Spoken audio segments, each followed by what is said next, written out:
स्वास्थ्य वार्ता कार्यक्रम में आप सभी श्रोताओं का हार्दिक स्वागत और अभिनंदन है। शुभ संध्या। आज हमारे साथ हैं डॉक्टर शांभवी मिश्रा जी, जो राम मनोहर लोहिया आयुर्विज्ञान संस्थान लखनऊ में असिस्टेंट प्रोफेसर हैं। और आज हम इनसे जानेंगे कि सर्दियों का मौसम चल रहा है, भीषण सर्दियां हैं, तो ऐसे में नवजात शिशुओं की देखभाल कैसे करें। डॉक्टर साहब, बहुत बहुत स्वागत है आपका कार्यक्रम में। धन्यवाद। डॉक्टर साहब, सबसे पहले तो हम ये जानना चाहते हैं कि सर्दियों में नवजात का विशेष ध्यान रखने की जरूरत क्यों पड़ती है। ये सबसे महत्वपूर्ण सवाल है और ये महत्वपूर्ण क्यों है, इसके लिए हमें ये समझना होगा कि एक नवजात शिशु में थर्मो रेगुलेशन या तापमान नियंत्रण की क्षमता बड़े बच्चों या वयस्कों की तुलना में कम विकसित होती है। उन पर वातावरण के तापमान में बदलाव का असर तुरंत होता है। इसके कुछ कारण हैं, जैसे शिशुओं में बॉडी सरफेस एरिया वजन की तुलना में ज्यादा होता है, या यूं समझ ले कि वो सतह जिसमें हीट लॉस हो सकती है ज्यादा होती है। सबसे ज्यादा हीट लॉस उनके सर से होता है। उनमें त्वचा के नीचे की परत, जिसे सबक्यूटेनियस फैट कहते हैं, उसमें भी कमी होती है। ये सबक्यूटेनियस फैट इंसुलेशन का काम करता है बॉडी में। उनकी स्किन भी इमेच्योर व पतली होती है। हीट जनरेशन मैकेनिज्म भी जो शरीर का है वो भी अविकसित होता है। इस वजह से उनमें ठंड विकसित होने की संभावना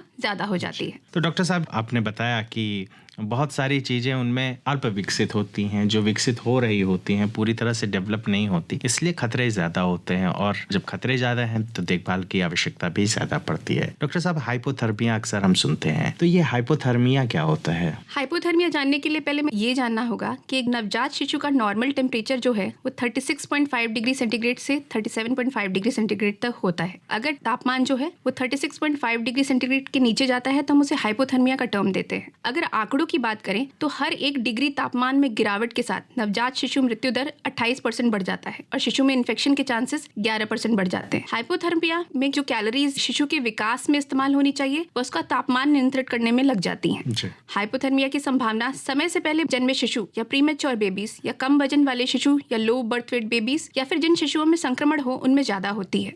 अच्छा डॉक्टर साहब, ये तो है कि जब टेम्परेचर गिर जाता है तो बहुत सारी समस्याएं आती हैं और बॉडी में एक थर्मो रेगुलेशन की मैकेनिज्म है, एक प्रक्रिया है। पर जो बच्चा है उसके अभिभावक कैसे जाने कि जो बच्चे का तापमान है वो सामान्य नहीं है, असामान्य हो गया है, गिर रहा है, ठंडक लग गई है उसको? माँ अपने हाथ की उल्टी सतह से बच्चे के पेट पर तापमान देख सकती है और उसके हाथ और पैर के तापमान से तुलना कर सकती है। अच्छा। हाथ और पैर तुलनात्मक रूप से अगर ठंडे हैं तो बच्चा कोल्ड स्ट्रेस में है और उसे गर्माहट की आवश्यकता है। तो अक्सर अनुभव से भी ये देखते हैं कि अगर जो तलवा है वो अगर ठंडा लग रहा है तो माएँ जान जाती हैं कि बच्चे को ठंडक लग रही होगी। शिशुओं को ठंड में बचाने के क्या उपाय हैं? अक्सर हम देखते हैं कि ओपीडी में माएँ बच्चों को कंबल लपेट के या फिर बहुत ज्यादा परतों में ढक के लेके आती हैं या फिर एक मोटा सा कपड़ा पहनाती हैं। तो हमें ये ध्यान रखना होगा कि एक नवजात को ठंड से बचाने के लिए जरूरी है कि हम उसे कपड़े परतों में पहनाएं। अच्छा। एक मोटी परत से उतना बचाव नहीं होता है जितना कई परतों में हम कपड़े पहनाते हैं। तो अगर इस बात पर संशय है कि कितनी लेयर्स पहनानी है तो कम से कम 3 लेयर्स या फिर माँ से 1 परत ज्यादा। अच्छा। यहाँ पर हमें ध्यान रखना है कि निचली सतह मुलायम हो या सूती कपड़े की हो। इसके अलावा उसको टोपी, मोजे और दस्ताने भी पहनाएं।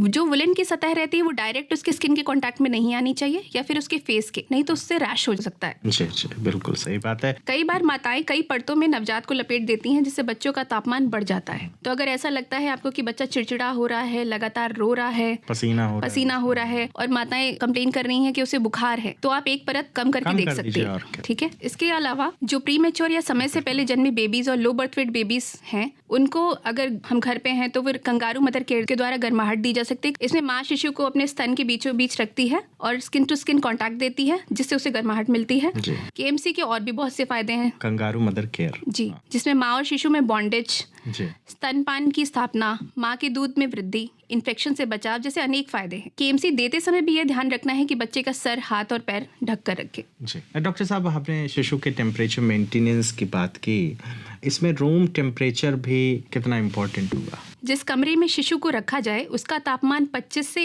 28 डिग्री तक होना चाहिए। अगर अत्यंत ठंडा कमरा है तो हो सके तो ऑयल हीटर का प्रयोग करें। अगर हीटर या ब्लोअर का प्रयोग करना ही पड़े तो ये इंश्योर करें कि कमरे का वेंटिलेशन ठीक हो तथा शिशु उसके समीप में ना रखा जाए, अदरवाइज थर्मल इंजरी हो सकती है। अंगीठी और सिगड़ी के प्रयोग से ऑक्सीजन की मात्रा कम हो जाती है और फिर कार्बन मोनोऑक्साइड गैस बनती है जो कि घातक है। अक्सर माताएं नहलाने के विषय में हमारी जो सभ्यता है, संस्कृति है, उसमें नहाना, उसके लिए तो विशेष पर्व ही बने होते हैं, तो वो बहुत ही महत्वपूर्ण स्थान रखती है कि नहलाया जाए, रोज नहाया जाए, जाड़ा हो कितनी भी ठंडी हो। तो इसके बारे में आपकी क्या राय है? देखिए, हाइजीन तो बहुत ही आवश्यक है संक्रमण से बचाने के लिए। हल्की सर्दी अगर है तो आप बच्चे को रोज नहला सकते हैं, डिप बाथ जिसको कहते हैं, मतलब पूरा पानी से नहलाया जा सकता है। पर ध्यान ये रखना है कि ये नहलाना आप ऐसे कमरे में करें जहाँ पे टेम्परेचर नॉर्मल हो, ठीक है। आप बाथरूम में ना करके उसे ऐसे कमरे में करें जहाँ पे हीटर या वार्मर ऑन हो।